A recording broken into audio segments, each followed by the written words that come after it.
Good morning, everyone. My name is Minister Dominique Alexander. I serve as president of the Next Generation Action Network, one of North Texas' largest human and civil rights organization. I have the honor of coming here and being joined at this press conference with so many different people and colleagues and people who have stood on the front lines for almost a decade. Today we have the senior pastor, Dr. Haynes of the Friendship West Baptist Church. Also, we have the chair of the Texas Democratic Party, Kendall Scudder, as well as the Dallas County Democratic Party Chair Carter Coleman, Reverend Dr. Brian Phelps of the Hamilton Park United Methodist Church, Kendall Locke, who is the Deputy Chief of Staff of the Congressional District of 30, and many other people who have joined us, as well as Pastor Ayers and Pastor Magruder, Executive Pastor and Social Justice Pastor at the Friendship West Baptist Church, and our Vice President of the Next Generation Action Network, our Vice President of the Next Generation Action Network, Damon Crenshaw. I'm going to ask that Harrison Blair please join us, the President of the Dallas Black Chamber of Commerce as well. We are here today because democracy is under a direct assault, and the people who are under assault are not criminals. They are elected public servants, representatives of the people who are being threatened, hunted, targeted, and refusing to go along with the illegal, undemocratic redistricting scheme.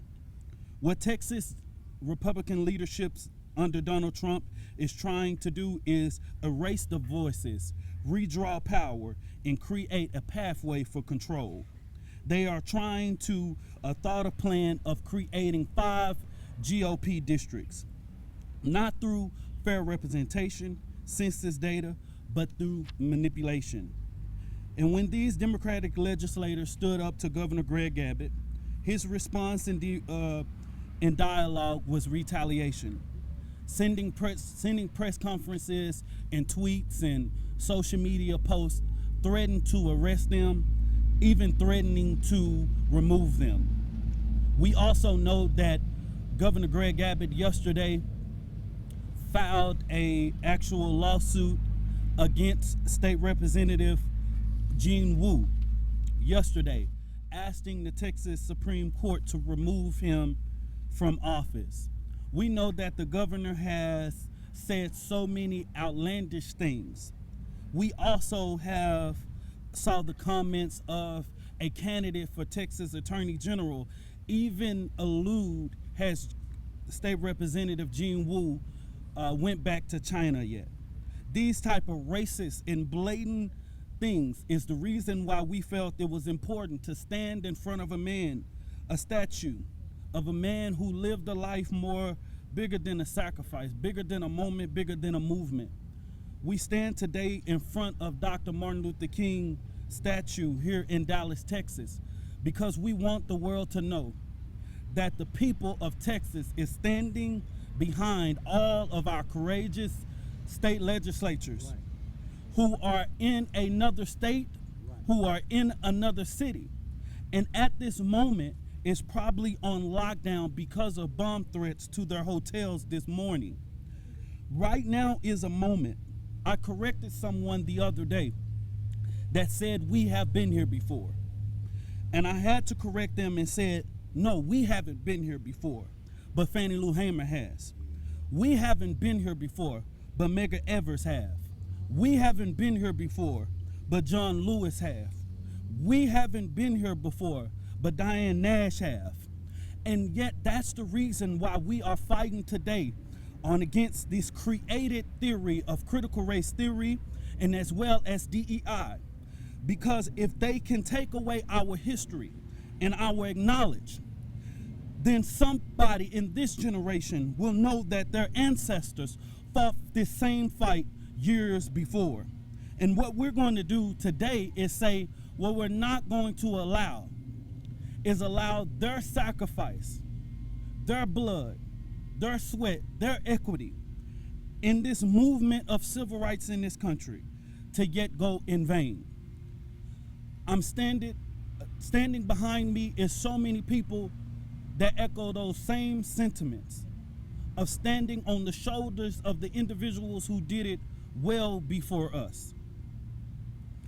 And right now, it's sad to say that the only thing we can do to stop tyranny, to stop a dictator, to stop a grand wizard is a parliamentarian procedure. Our country has went to an all-time low, but our ancestors warned us of this. And now this generation has its civil rights moment. And what will we do in the moment when we're called to the carpet? Will we fold? Will we back down?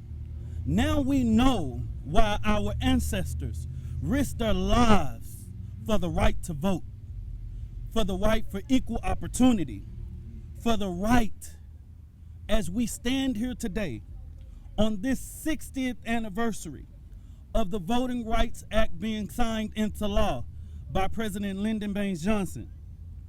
We feel that pain today, 60 years later. We feel it here in 2025, where there is so much at our fingertips right now. And we must stand up. We must stand in solidarity with our legislative leaders. I'm going to pass it over at this time to the Texas Democratic Party Chair, Kendall Scudder. Thank you. I'm here today on the 60th anniversary of the Voting Rights Act passed by Texan Lyndon Johnson, still fighting the tired old fight we've been fighting since the nexus of this country, and that's representation in this government. Right. Make no mistake about it. This is not the first time we have fought this fight. In fact, every single redistricting cycle since the creation of the Voting Rights Act, Texas has been found guilty of racially gerrymandering maps to deny minorities representation in their government. Don't look any further than just seeing the fact that every black member of the Texas delegation has been either drawn out of their district or put in a Republican district to try to pull them out of Congress. Is that a coincidence? No. If you don't want to be called a racist, then perhaps don't act ways that would cause people to call you a racist. Right. Let's call these maps for what they are. They are a racist gerrymander designed to deny the voters of this country the opportunity to hold the fat cats in D.C. accountable for the last 7 months in the 2026 primary election. Here's what they'll hold them accountable for. In just 7 months, Donald Trump, after promising you he would never take away your Medicare or Medicaid, pushed through giant slashes to your access to health care. They are shutting down rural hospitals. They are making your energy costs go up and up every single month. In fact, they have just pushed the largest tax increase on working class families in my lifetime with these tariffs, and now the richest people in the country will pay less in taxes than the people at the bottom. Just a week ago, the Trump administration started talking publicly about privatizing your Social Security. They know that the voters of this country will hold them accountable in the 2026 election, and the only way for them to get out is to rig that election and to stop you from having the opportunity to have representation in your government the way you seem fit. These Democrats did not flee Texas. No. They are still doing their job. They left out of civil disobedience that is outlined in the Constitution of the state of Texas. Our founders of Texas gave them the right constitutionally for this procedural mechanism, and they're doing it. That is greater than one tiny man at the top, Donald Trump. That is greater than one tiny man that works to do his bidding, Greg Abbott. Texas Democrats don't take orders from Donald Trump. Right. We take orders from the people of Texas. Now they're trying to remove duly elected officials as if it's their right to do it. And it is not their right to do it. Question for you watching at home. Who gets to fire you whenever you don't do your job or whenever they feel that you've not done your job sufficiently? It's your boss. They are not our boss. The people of Texas are our boss. They are the weird dude that works in legal. And Ken Paxton does not get to determine who does and does not serve in the legislature. You do. So we will continue this fight as long as it takes, because we work on the side of the people. They can say what they want to say. I want to make one more point. If Democrats had their way, then this entire special session would be about nothing but flood relief. Because 137 Texans are dead. Because of dereliction of duty of Republican government from the courthouse to the White House. They have had 8 hearings on redrawing political districts and 1 on flood relief. They never had any intention of providing relief for those families, and we will not participate in a sham special session. So we will run the clock out on this special session. As far as we're concerned, this special session is over. And when they want to call the next special session, they can leave political games off the agenda and let us come back to do the work of the people of Texas, not the work of the billionaires and the bankers and the bootlicking bastards in D.C. who have no interest in doing the work of the people of Texas. We don't work for them. When you elect a Democrat, you know they will flip whatever tables, take on whatever billionaire or banker, even if that is a billionaire in the most powerful seat in the world, to work on your behalf. These legislators knew when they stood up that they could be having to put themselves in the types of situations they're finding themselves now to do the right thing.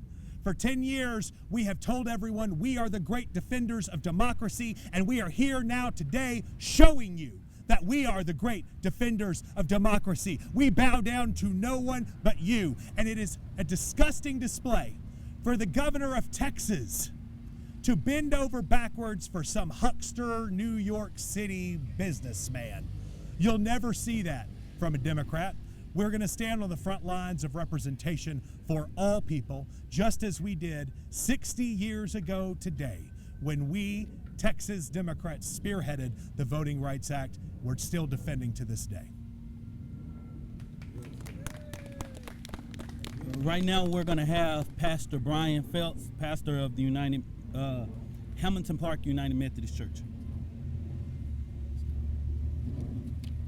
Morning. My name is Brian Phelps, and I am the chairman of the Horizon Texas Annual Conference of the United Methodist Church, Black Methodists for Church Renewal, representing over 10,000 Black United Methodists between North, Northwest, West, and Central Texas. In addition, I am the senior pastor of the Hamilton Park United Methodist Church.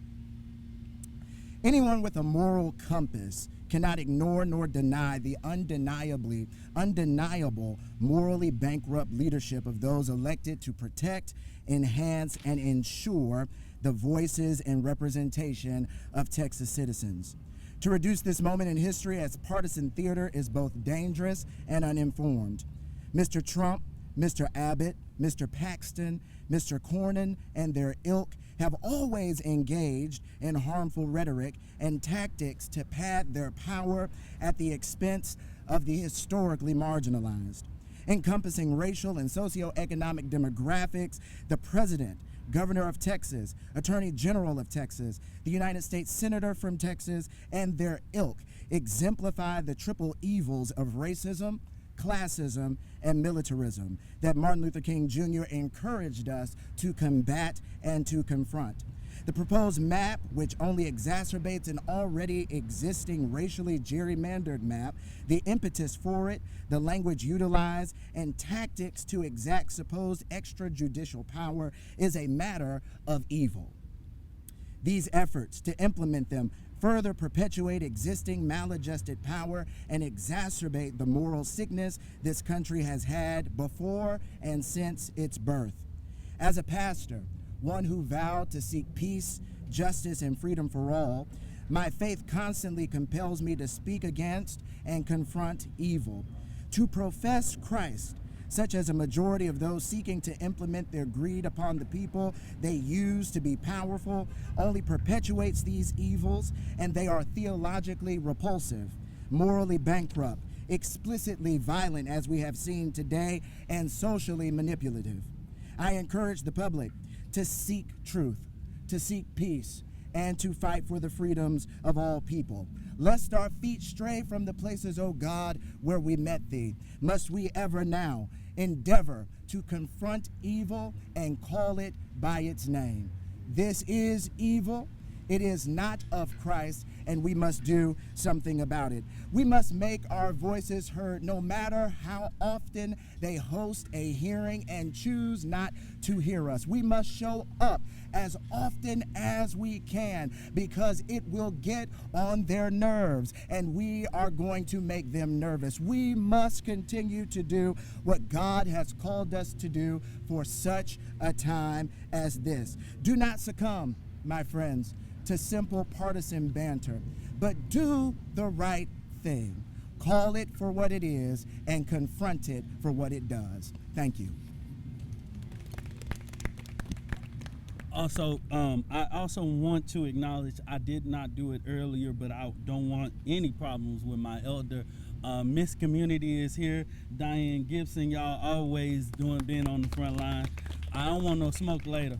But also, I want to have come up next is my sister. We in her community, this the only thing that we agree on, because I'm from Oak Cliff and she from South Dallas. Our warrior here, social justice warrior here in Dallas, Lady Tiara Cooper.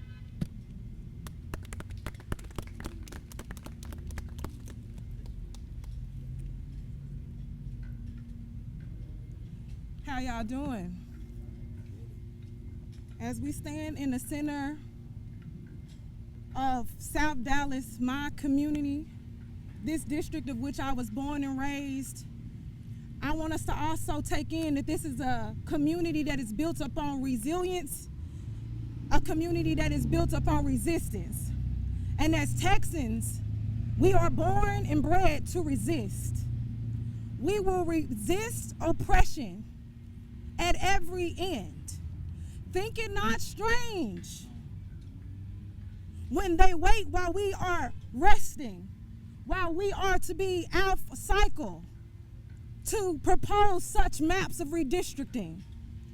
Think it not strange when people in positions of power make decisions about our everyday life and choose and refuse to pour into the people who are most vulnerable. Think it not strange that when they wait while we are not watching to shift the power dynamic of Texas. Think it not strange. What is happening here in Texas is not only a geographical issue. It is not just an issue of a map. But what is happening in Texas is a moral issue. It is not only a moral issue, but it is a justice issue. We should all be paying attention to what is taking place here in Texas, because they are not only playing with the lines, they are not only playing with the maps, but they are playing with our resources. They are playing with our money, and dare I say they are playing on our top. And you cannot play on the top of Texans, because we are built to fight. Right. We who believe in freedom shall not rest until it comes. And we rest under that mandate. We live under that mandate. So whatever that is being proposed, they might say it has not happened, but I recall centuries ago, there was an edict that was made for people while the king could not sleep. And they made a decision, people of faith, that the people had to die. There was a law that stated that people needed to die. There was another moment where a decision was made because they grew in size, that they were going to deal shrewdly with God's people. But as people of Texas, we must know that as we grow, they will come for us. As we win, they will come for us. That this is not a sign of weakness, but this is a sign of strength. This is not an indication. This is not an indication that we don't have what we need, but we are the ones that we have been waiting for. And for all of our partners and counterparts that are watching from across the country, I need us to take this into account, that what is taking place in Texas is grounds of experimentation. I come under the words of W.E.B. Du Bois, who said, as the South goes, so goes the nation. The South has always been a place of experimentation, a place of texting, and a place in a space where our counterparts, the oppressors, have always tested their strategies and perfected their strategies. They play with Texas far too often. They play with the South far too often. It's hot, y'all. And the maps are being drawn to weaken the voices of already black, brown, and poor people. Our people in this district right here in Texas already are fighting day in and day out for resources. They are already fighting matters of redlining. They're already fighting. So if they're going to be strategic with us, we got to be strategic with them. If they want to organize us, we got to organize them. I commend those who have had the courage to do whatever it takes. Do whatever it takes to make sure that Texas is protected. And we are ready and prepared to fight. I leave us with this. We know that as people of faith, we cannot do this without God. We cannot do this without creativity, and we cannot do this work without a strategy. My hopes is that the people of Texas take into account what is taking place and what is happening and come together. We need each other to win. We need each other to win. We need each other to protect. We need each other to defend. So Texans, I hope that you are all watching, and I hope that you are putting your hand to the plow. I hope that in this specific hour that you all are not only watching, but have a hand in your liberation. Have a hand in your own liberation. Next up, I'm going to have the Deputy Chief of Staff for Congresswoman Jasmine Crockett, Kendall Locke, come give us some comments. Well, good afternoon, everyone. I want us to be very clear on what this process is. This is a power grab. It's a power grab to steal from the most vulnerable communities across the state of Texas. And for anyone out there that's saying, because there's a lot of rhetoric that's being thrown out about what this process is, saying that we're trying to rebalance districts, saying that the lines were too compact and they're racist and they're all these things, let's go based off of what this process should be. Redistricting is a process by which we follow the data. And data comes through the census. The census is done every 10 years. The last census was done in 2020. The next census will be done in 2030.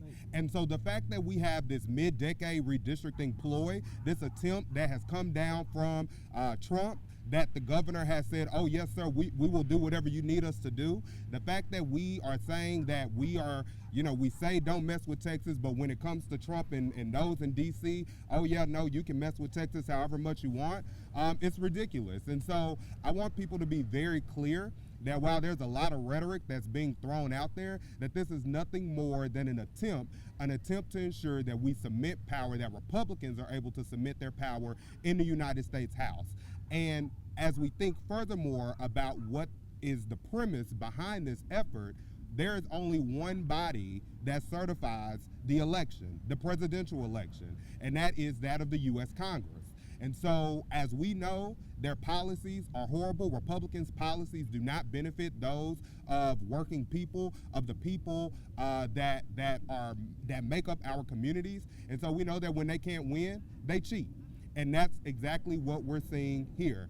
I also want to draw out the fact that this process is a surgical process, and I think that we are being very light in not bringing out or calling out the fact that Republicans think that this is a matter of moving around lines, switching districts and moving people here, and oh, well, we'll move these black people here, we'll move these Hispanic people here, we'll move these Asian people here. This is a surgical process, and it should not be that, because as the speaker before me, Tiara, so eloquently said, this is about resources. This is about determining whether or not a community gets that federal investment that many of these communities depend on. You're talking about in Fort Worth, for example, a district that has historic African American and Hispanic communities like Lake Como, communities like Stop 6, communities like United Riverside, communities like historic Southside that are now being put into Congressional District 25, a district represented by a Republican who, I would beg to differ, has probably never been to any of those communities. You talk about a district like Congressional District 30 with Congresswoman Crockett, where they have taken the Congresswoman out of her own district and put her in Congressional District 33. They have, in a district that is already 20% of Congressional District 30 sits at or below poverty, they have removed all of the economic engines that contributes to the economic vitality of the district. So you remove downtown Dallas, you remove all of the aviation sectors, you remove Love Field Airport, you remove the medical center, you remove all of these things that contributes to the economic engines, and to say, oh, well, it's still an African American district, you draw in more African Americans in Tarrant County. And so where initially there was only 50,000 individuals in Tarrant County, part of Congressional District 30, you now say, oh, we're going to take 250,000 people, black people, and we're going to put them in Congressional District 30. And then we can look at Congressional District 32, which has been completely decimated.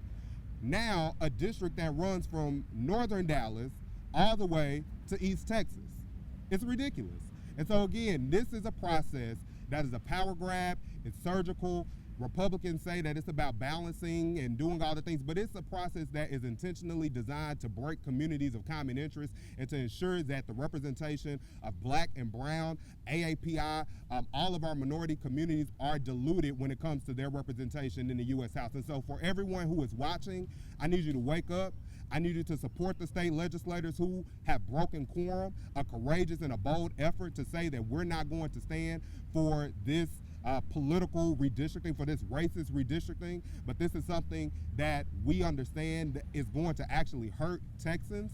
I need you to stand up. I need you to call your Republican state representatives, call those Republican state senators, and let them know that we don't want redistricting, because redistricting is not for our communities. Redistricting is something in this time, in a mid-decade period, is discriminatory to our communities, and this is something that we're not going to stand for. So thank you so much. Good job. Now we're going to have brief comments from our chair of our Dallas County Democratic Party, Cardall Coleman. Good morning. We're here on the 60th anniversary of the Voting Rights Act. And I'll simply say this: here we go again. Here we go again. I'd like to acknowledge the speakers who spoke before me, specifically as chair of the Texas Democratic Party. And I want to use my time to speak to one specific audience, the youth of this movement, the young people who are watching this fight. 60 years ago, this fight, this movement was fueled by young people who dared to join activist organizations, young people who dared to put their bodies on the line. And here we are again, 60 years later, but we're not tired. And I want to call on all of you, all of the youth in the movement, all of the millennials, the Gen Z, Gen Alpha, if you're watching this, whether it's on traditional media or social media, however you get your information, I want to let you know two things: that Democrats are on time and they're on task. There have been a lot of questions about how do Democrats show up in the fight. Since 2024, there's been a lot of confusion about how do we forge forward. What do we do as a political party? What do we do as people who carry this banner of social values? And I want to let you know, by hearing the voice of our state party chair and hearing my voice today, to let you know that we're on time and we're on task.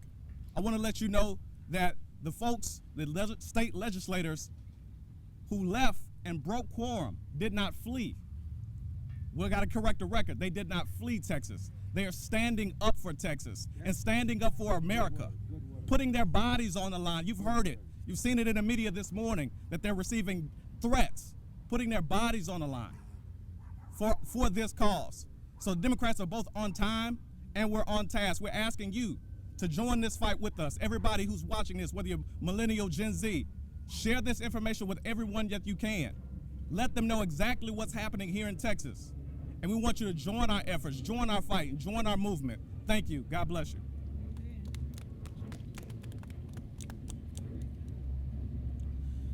So real quick, y'all, I just want to thank everybody who came and spoke. But this next person is my pastor, who has always shown up his commitment to social justice, his lifelong commitment to social change in America. Yep, no one can duplicate him. No one wants to speak in front of him.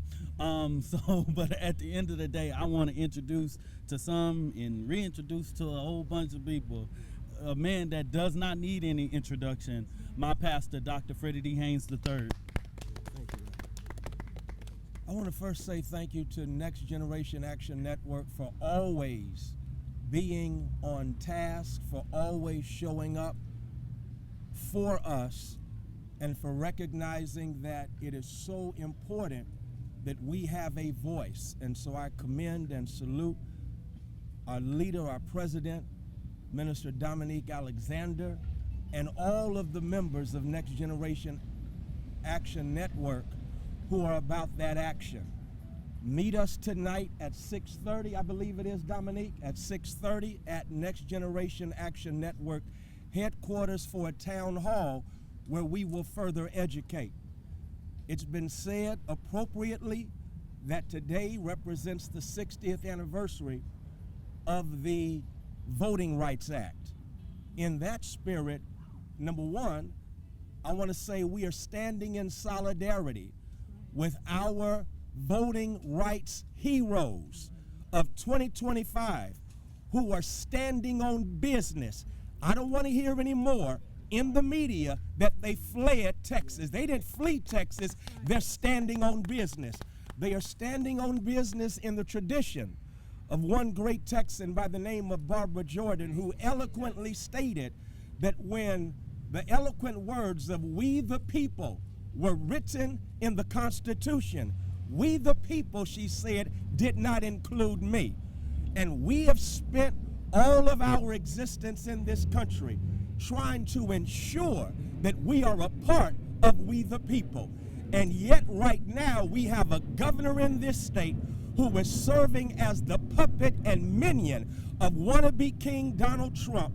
And basically he is saying that to Barbara Jordan, when you said you weren't included in we the people, we want to ensure that you still are not included in we the people in this country. And so we are standing in solidarity with voting rights heroes. That's what they are. They are our voting rights heroes who dared to stand on business by breaking quorum, a parliamentary procedure that allows those who are in the minority to not get run over by an oppressive majority. And so they did not flee. They're standing on business in the tradition of John Lewis, who marched across the Edmund Pettus Bridge and shed blood that we might pass the voting rights bill. They are getting into good trouble, and so we stand in solidarity with our voting rights heroes. Not only do we stand in solidarity on this, the 60th anniversary of the voting rights bill, but we also dare to say to Greg Abbott, quit playing in our faces. Greg Abbott has the unmitigated gall right now to be fake in his outrage about the voting rights heroes who are standing on business. And he's upset and trying to bluff. Well, everybody standing up here knows something about spades, and we know something about bluffing. He's a sorry bluffer, and we will not fall for the okey-doke, and we will not fall for your bluff. Number one, what they are doing is not illegal. They're standing on business. Number two, maybe you ought to stop playing in our faces, Greg Abbott. I think I'm going to remix what was said in the movie Friday. You ain't got to lie, Greg. You ain't got to lie and act as if you were not the minion of wannabe King Donald Trump. You ain't got to lie, Greg, and act as if you were not trying to engage in an apartheid-like move when it comes to gerrymandering here in Texas. Hear me well. In the 2021 session, Jasmine Crockett and others went to Washington, D.C., standing on business because of a voting rights suppression bill that Greg Abbott was pushing. Not to mention the gerrymandering that resulted in what? White people make up 39% of the population in Texas. But because of what happened in the last gerrymandering session, they were able to secure 60+% of the power in voting in this state. That sounds like apartheid to me. Hispanics, 39-40%. And yet they only have, what, 20%.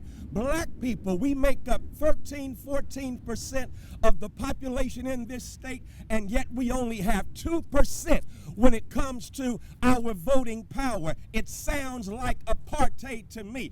And now they can't, and now that's not enough for them, but they've heard from their wannabe king, Donald Trump, and wannabe King Donald Trump has basically said, because this is a political move, I need some more seats. And so what does Greg do? Greg engages in weaponizing race, because that has been missing in this discussion. We've made it simply political. No, they are trying to weaponize race. And as a consequence, we stand to lose even more voting power. Why? Because King Donald and Greg Abbott don't not only want to suppress our vote, but they want to make sure that our vote does not count when we do vote. And so we can vote 100% in our districts and still not have adequate, sufficient representation that reflects who we are. I'm simply trying to say, quit playing in our faces. You ain't got to lie, Greg.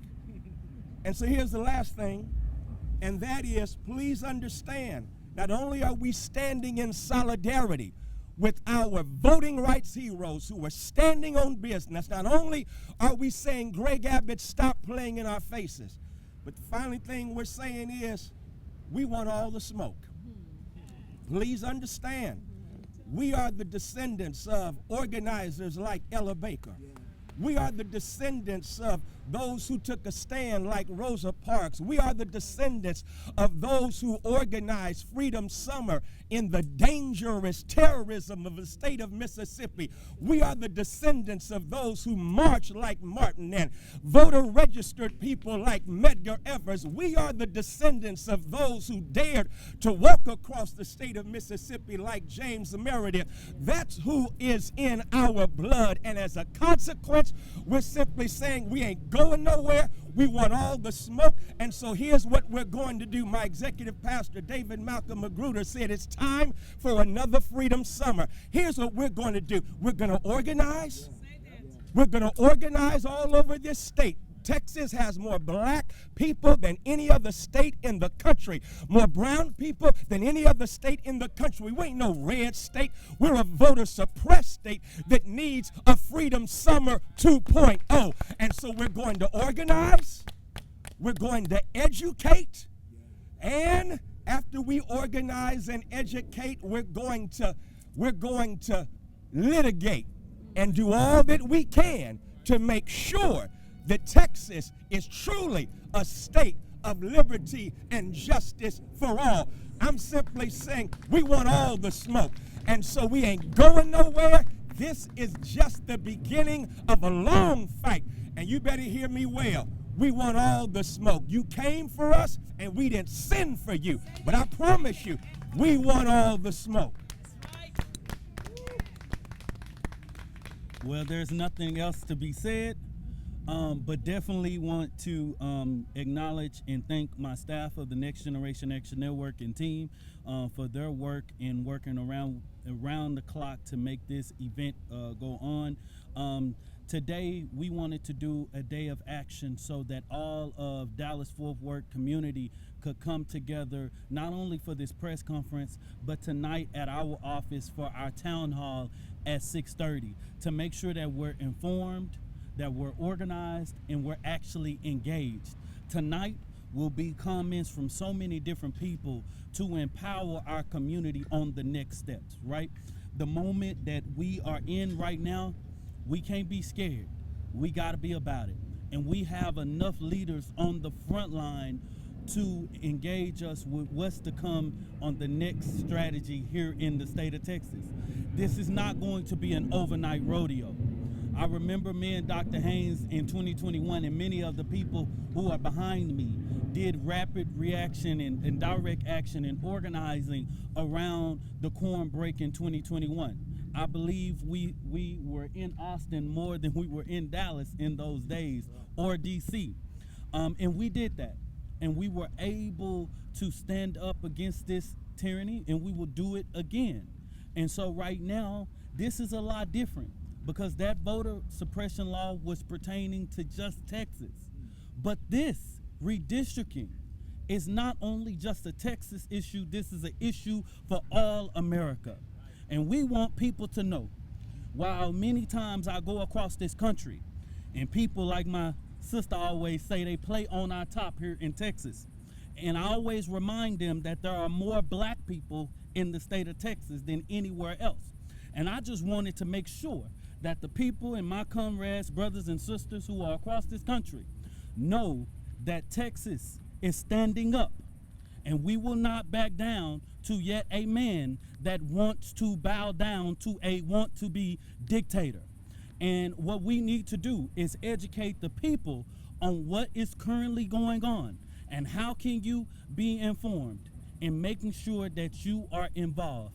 This is the fight of our lifetime. I know a lot of people get upset and bothered by those words, and I know that people are sick of hearing it. But the reality is guess what? My knees ain't as young as they used to be. And I'm not just sitting here becoming a political target because I want to be. Dr. Haynes does not travel across this country doing the work that he do because he wants to do it. This is not a pretty fight.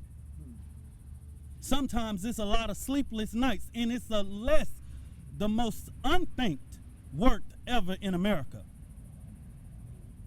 To sacrifice the most for some people that don't even know you are standing up for their rights. Right now, this is our moment. I'm not just trying to scare you, I'm trying to scare the hell out of you.